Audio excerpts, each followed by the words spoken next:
నమో నారాయణాయ. స్వాగతం సనాతన ధర్మ టేల్స్లోకి. మన పురాణాలు, ఇతిహాసాలు చెప్పిన శాశ్వత సత్యాలను జీవం పోసే ఈ దైవిక ప్రయాణంలోకి మీకు స్వాగతం. ఈరోజు మేము మీ ముందుకు తీసుకువచ్చే సంయుక్త ఎపిసోడ్లో వైకుంఠాన్ని కదిలించిన జయ విజయుల శాపం.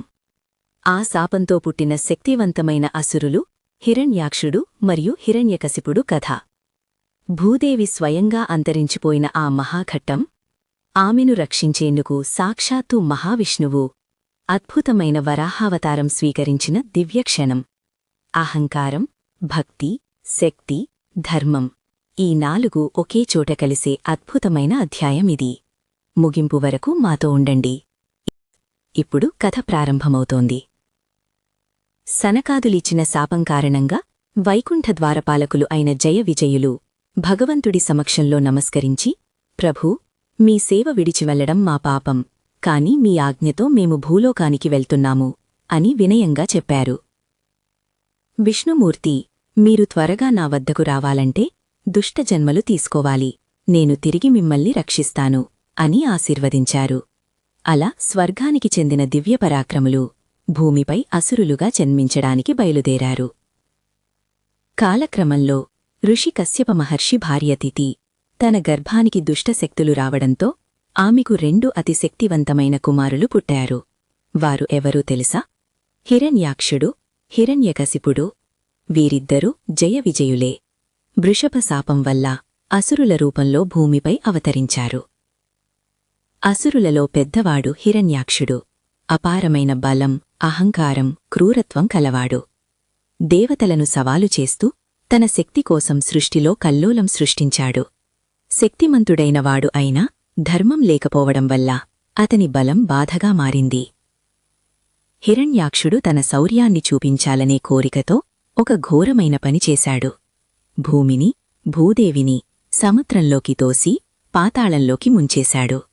దేవతలు భయంతో కంపించి, ప్రభూ, సృష్టి నాశనమైపోతోంది అని మహావిష్ణువును ప్రార్థించారు. దేవతల పిలుపు విన్న సర్వాంతర్యామి శ్రీ మహావిష్ణువు ఒక అద్భుతమైన అవతారం ఎత్తాడు. వరాహావతారం. ఘోరమైన గర్జన, అపారమైన దేహం, పర్వతాన్ని పోలిన శరీరం, అనంత కరుణతో నిండిన దృష్టి. బ్రహ్మదేవుడి శ్వాస నుండి విష్ణువు వరాహరూపంలో ప్రత్యక్షమై భూమిని రక్షించడానికి సిద్ధమయ్యాడు. భూమిని రక్షించాల్సిన బాధ్యతను తీసుకున్న శ్రీమహావిష్ణువు వరాహరూపంలో సముద్రంలోకి దూకాడు. ఆ గర్జనతో 3 లోకాలు కంపించాయి. దేవతలు భక్తితో వణికిపోయారు. వరాహుడు అగాధ సముద్రంలో భూదేవిని వెతుకుతూ ముందుకు సాగాడు. చివరికి అగాధ గర్భంలో ఉన్న భూదేవిని వరాహుడు గుర్తించాడు. స్నేహంతో, కరుణతో తన పళ్లపైకి మృదువుగా ఎత్తుకొని, భూదేవి, భయపడకు, నేనున్నాను అని ఆమెను ధైర్యం చెప్పాడు.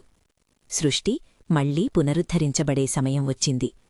అయితే అక్కడే తన బలం, అహంకారంతో పిచ్చివాడైన అసురాధిపతి హిరణ్యాక్షుడు వరాహుడి ముందుకు వచ్చాడు. ఎవరు నా రాజ్యాన్ని చెడగొడుతున్నారు అని గొంతెత్తి గర్జించాడు. వరాహుడు ప్రశాంతంగా చిరునవ్వు చిందించాడు. అదే హిరణ్యాక్షుడిని మరింత కోపానికి గురిచేసింది. వరాహుడు భూమిని సురక్షితంగా పైకి తీసుకెళ్తుండగా హిరణ్యాక్షుడు తన గదతో ఘోరంగా దాడిచేశాడు. సముద్రం మొత్తం దడదడలాడేలా ఈ ఇద్దరి మధ్య తొలి ఢీ తీవ్రమైంది. దేవతలు పైలోకాల నుండి ఈ యుద్ధాన్ని భయభక్తులతో గమనించారు. యుద్ధం మధ్యలో కూడా వరాహుడు భూదేవిని సురక్షితంగా పైకి తీసుకెళ్లి ఆమెను సృష్టిస్థితిలో తిరిగి ఉంచాడు. 3 లోకాలు సంభరంతో నిండిపోయాయి. భూదేవి వరాహుణ్ణి ఆశీర్వదించింది. భూమి సురక్షితమైన వెంటనే వరాహుడు తన పూర్తి శక్తితో హిరణ్యాక్షుడిని ఎదుర్కోవడానికి తిరిగొచ్చాడు. అసురుడు, నువ్వెవడ్రా నన్నాపేది అని గర్జించగా, వరాహుడు, ధర్మానికి విరుద్ధంగా నిలిచేవాడెవడు ఉన్నా అతన్ని నేను నాశనం చేస్తాను అని ప్రతిజ్ఞ చేశాడు. తీవ్రమైన యుద్ధం ప్రారంభమైంది. దేవతల ప్రార్థన, విష్ణువు కృప, వరాహుడి దివ్యశక్తి ఎదుట హిరణ్యాక్షుడు నిలవలేకపోయాడు. ఒక ఘోరమైన దెబ్బతో అసురుడు కూలిపోయాడు. లోకాలు శాంతించాయి. ధర్మం మళ్లీ స్థిరపడింది. వరాహుడు భూమిని రక్షించి వైకుంఠానికి తిరిగి వెళ్లాడు. కాని కథ ఎక్కడితో ముగియదు. భగవత లీలలు అంతులేని విశ్వసర్వస్వం. ఈ దివ్య ఎపిసోడ్ నచ్చితే లైక్ చెయ్యండి, షేర్ చెయ్యండి. మరిన్ని మహాభాగవతం కథల కోసం సబ్స్క్రైబ్ చెయ్యండి. జై శ్రీహరి.